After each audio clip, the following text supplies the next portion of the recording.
বিসমিল্লাহির রহমানির রহিম। প্রিয় ভিউয়ার্স, আপনাদের সামনে একটা নতুন ভিডিও নিয়ে হাজির হলাম। ভিডিওটা দেখে যদি আপনাদের ভালো লাগে তাহলে আমাকে সাবস্ক্রাইব করবেন, লাইক দিবেন, কমেন্ট করবেন। নেহারির সাথে কীভাবে আম খেতে হয় সেই জিনিসটা আপনাদেরকে দেখানোর চেষ্টা করছি। এই যে দেখেন, আমি একটা নেহারি খাচ্ছি, নেহারির নরম অংশটা খাচ্ছি। যাদের ডায়াবেটিস আছে তারা নেহারি খাবেন না, কারণ ডায়াবেটিসওয়ালাদের নেহারি খাওয়া একেবারে উচিত না।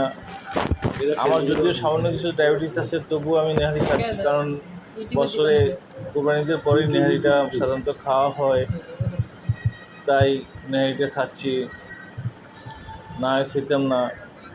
বাইরে নেহারি পাওয়া যায়, কখনো আমি কিনে খাই না, কারণ নেহারি আমার বেশি একটা পছন্দ না।